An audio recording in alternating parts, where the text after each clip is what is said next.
राणे ने लिया लघु और मध्यम उद्योग मंत्री का चार्ज। महाराष्ट्र से मोदी कैबिनेट में 4 मंत्री। महाराष्ट्र के सिंधुदुर्ग में दिखा दिवाली जैसा नजारा। नारायण राणे को कैबिनेट मंत्री बनने के बाद समर्थकों ने चलाए पटाखे। पहली बार सांसद बनी भारती प्रवीण पवार बनी हैं स्वास्थ्य राज्य मंत्री। दफ्तर आकर नई जिम्मेदारी ली। पुणे लैंड डील से जुड़े मनी लॉन्ड्रिंग केस में ईडी ने एकनाथ खड़से के 7-8 घंटे तक पूछताछ की है। कल खड़से के दामाद को लेकर हुई थी गिरफ्तारी। मुंबई में 47% लोगों को मिल चुकी है कम से कम एक वैक्सीन की डोज। मेयर किशोरी पेडनेकर ने ऐलान किया। कोरोना टीकाकरण मामले में यूपी से पिछड़ा महाराष्ट्र नंबर 2 पर पहुंचा। मुंबई में फर्जी वैक्सीन लगाने वाले गैंग की ठगी का शिकार हुए हैं 5,000 से ज्यादा लोग। केंद्र से उनके कोविन सर्टिफिकेट कैंसिल करने के लिए बीएमसी ने लिखा है खत। सभी पीड़ितों को मुंबई में लगवाई जाएगी दोबारा वैक्सीन। गैंग ने वैक्सीन के नाम पर लगाया है सलाइन वाटर। दर्ज हो चुकी है 11 पर एफआईआर। महाराष्ट्र के बदलापुर में टीकाकरण को लेकर हंगामा। बीजेपी शिवसेना नेताओं के बीच झड़प हुई। मुंबई में पिछले 24 घंटे में कोरोना के 540 नए केस सामने आए। 13 लोगों की गई है जान। गुजरात में कोरोना ने 776 बच्चों को किया अनाथ। 18 साल तक हर महीने 4,000 रुपए की मिलेगी मदद। महाराष्ट्र के कोविड फ्री गांव में 15 जुलाई से 8वीं से 12वीं के बच्चों की ऑनलाइन पढ़ाई शुरू हो सकेगी। टीचर्स का वैक्सीनेशन जरूरी। एनसीबी की बीती रात मीरा रोड और नालासोपारा में छापेमारी। 2 ड्रग्स पेडलर्स गिरफ्तार। इनमें से एक नाइजीरियाई भी गिरफ्तार। मुंबई में मानसून ने लोगों को किया बेहाल। भारी बारिश के बाद कई इलाकों में जलभराव। महाराष्ट्र के विदर्भ में झमाझम बारिश हुई। नागपुर के कई इलाकों में पानी भरने से लोगों की मुश्किलें बढ़ी। महाराष्ट्र के वाशी में 2 गुटों के बीच टक्कर हुई। सोशल मीडिया पर वीडियो वायरल किया गया। 486 अंकों की गिरावट के साथ 52,567 अंकों पर बंद हुआ है सेंसेक्स। 152 पॉइंट के नुकसान के साथ 15,728 पर निफ्टी बंद। यूआईडीएआई की चेतावनी। किसी को किराएदार या नौकरी पर रखने से पहले जरूरी है आधार कार्ड वेरीफाई करना। सभी 12 नंबर नहीं होते हैं आधार। आरबीआई ने 14 बैंकों पर लगाया है 14.5 करोड़ रुपए का जुर्माना। एसबीआई और बैंक ऑफ बड़ौदा समेत बाकी के बैंकों पर नियमों के उल्लंघन के आरोप। खुदरा थोक व्यापारियों को एमएसएमई के दायरे में लाने के लिए आरबीआई ने जारी की है अधिसूचना। 2 जुलाई को मंत्रालय ने जारी कर दिया था आदेश।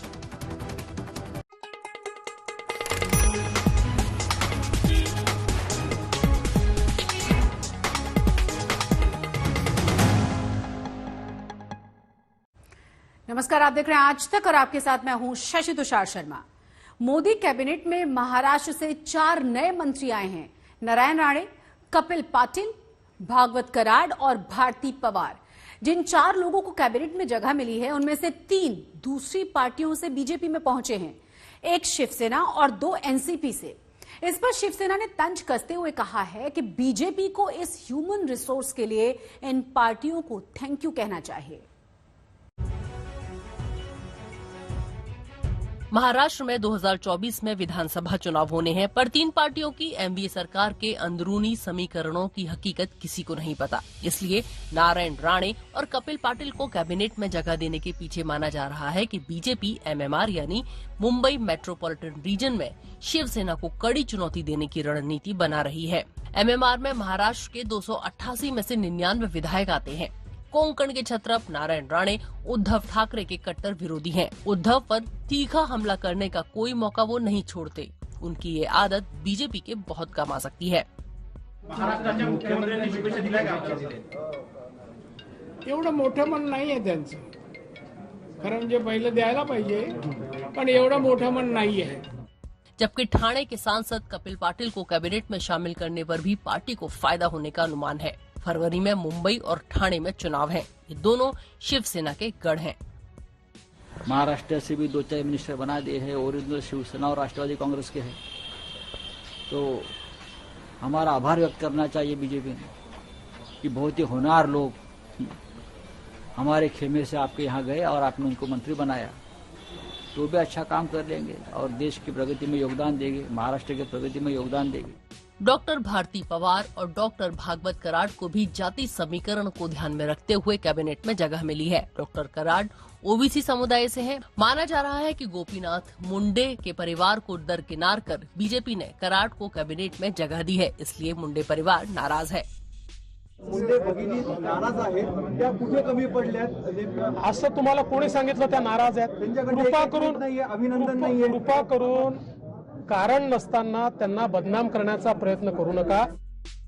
डॉक्टर भारती पवार अनुसूचित जनजाति से आती हैं। भारती पवार पहले एनसीपी में थी। एनसीपी के पूर्व मंत्री और शरद पवार के करीबी एटी पवार की बहू हैं। आज तक ब्यूरो। मोदी के नए मंत्रिमंडल में भारती पवार को स्वास्थ्य राज्य मंत्री बनाया गया है। उनसे खास बातचीत की है आज तक संवाददाता मिलन शर्मा ने। हेल्थ का चार्ज लेती हुई डॉक्टर भारती पवार महाराष्ट्र से हैं और इस वक्त भी आप देख सकते हैं कि उनके घर पर लोग यहां पर उनसे मिलने आए हैं नासिक से। लेकिन मंत्रिमंडल का विस्तार हुआ है, महिला मंत्री बनाई गई हैं बीजेपी सरकार के द्वारा एनडीए में। तो हम बात करेंगे आपसे मैम, पहले तो क्या अपेक्षाएं हैं आपकी एमओएस हेल्थ चार्ज लेते हुए? पहला ख्याल दिमाग में। जी जरूर, एक एमओएस हेल्थ से लेकर भी और एज अ डॉक्टर मुझे तो मैं यही चाहूँगी कि जो हम कोशिश कर रहे हैं कि कोरोना हारेगा, तो इस कोरोना को हराना है तो हमें सब मिलके काम करना है और ये सबकी जिम्मेवारी है कि सुरक्षित रहे, सुरक्षा का पालन करे।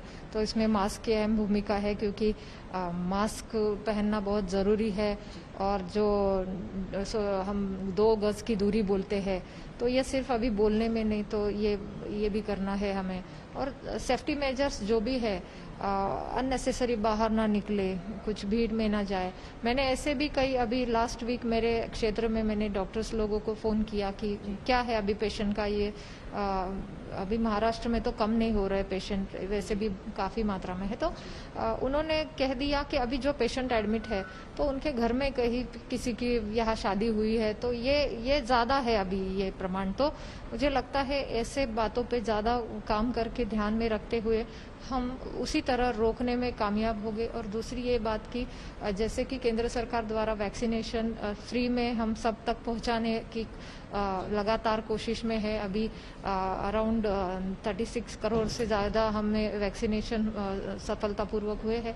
तो मुझे लगता है और ये बढ़ना चाहिए, बढ़ेगा भी, इस दिशा में काम भी हो रहा है। तो आज ऑनरेबल मनसुख भाई मंडविया ने और अभी मीटिंग भी की है, तो हम अभी वो यही कर रहे हैं अपडेट्स लेने की कोशिश कि क्या हो रहा है और आगे जाके हमें क्या क्या करना है। एनसीपी अपनी पार्टी के नेता एकनाथ खड़से के साथ मजबूती के साथ खड़ी हुई नजर आ रही है। पुणे में एक लैंड डील को लेकर खड़से के खिलाफ ईडी जांच की जा रही है। आज खड़से से ईडी ने 8 घंटे तक ज्यादा पूछताछ भी की है। एनसीपी का कहना यह है कि खड़से निर्दोष हैं और बीजेपी उन्हें जानबूझकर टारगेट कर रही है। मनी लॉन्ड्रिंग केस में पूछताछ के लिए 68 साल के एनसीपी नेता एकनाथ खड़से ईडी के दफ्तर पहुंचे। एक दिन पहले ईडी ने उनके दामाद गिरीश चौधरी को इस केस में गिरफ्तार किया है। खड़से ने ईडी की जांच को राजनीति से प्रेरित बताया और कहा कि 5 बार इसकी जांच हो चुकी है और कितनी बार करेंगे। वेगवेगळ्या एजन्सीकडून चौकशी झाल्यानंतर अँटी करप्शनने या ठिकाणी या आरोपांमध्ये कुठलेही तथ्य नाही अशा स्वरूपाचा सी समरी अहवाल क्लोजर रिपोर्ट हा पुण्याच्या न्यायालयामध्ये दिलेला आहे। जलगांव से बीजेपी के कद्दावर नेता रहे एकनाथ खड़से को 2016 में पुणे के इसी जमीन सौदे को लेकर कैबिनेट मंत्री पद से इस्तीफा देना पड़ा था। पिछले साल वो एनसीपी में आ गए। एनसीपी भी खड़से के बचाव में उतर आई है। एकनाथ खड़से पूर्णपणाने निर्दोष आहेत, त्यांनी कोणतंही चुकीचं काम केलेलं नाही, पण मुद्दामून या प्रकरणाची साधं प्रकरण आहे। ईडी का आरोप है कि चौधरी और खड़से ने पुणे के पास भोसरी में 4.25 करोड़ रुपए की जमीन खरीदी, जबकि सब रजिस्ट्रार के मुताबिक इसकी वास्तविक कीमत 31 करोड़ थी। ईडी का कहना है कि खड़से ने इस जमीन सौदे के लिए अपने पद और प्रभाव का इस्तेमाल किया। खड़से उस समय महाराष्ट्र के राजस्व मंत्री थे। ईडी के मुताबिक इस डील में इस्तेमाल हुई रकम भी कुछ फर्जी कंपनियों से ऋण के तौर पर ली गई। ये कंपनियां काम नहीं करती। एकनाथ खड़से के वकील इस वक्त हमारे साथ हैं। 5वीं बार ईडी ने उनसे इन्वेस्टिगेशन किया है। आज के दिन में क्या एविडेंस मांगे गए, क्या उनके परिवार से और किसी लोगों को समन्स किया गया? नहीं, आज के दिन में उनको जो भी इन्वेस्टिगेशन के लिए डॉक्यूमेंट्स थे सब हमने डॉक्यूमेंट्स दिए हैं और अकॉर्डिंगली डॉक्यूमेंट्स देने के बाद उनकी स्टेटमेंट पूरी रिकॉर्ड की है और all types of the investigation को जितना भी इंफॉर्मेशन चाहिए थे हमने वो सब दिए है। और अकॉर्डिंगली जो जितने भी स्टेटमेंट्स थे, जितने भी इंट्रोगेशन सुबह से 11 बजे से रात को 8 बजे तक चालू था, we have face the interrogation and accordingly they have said that कि as and when require they call us for the further investigation and inquiry and we are ready to cooperate. We assure that if they call us the regularly basis we are ready to come to regularly to for the purpose of the investigation in your office.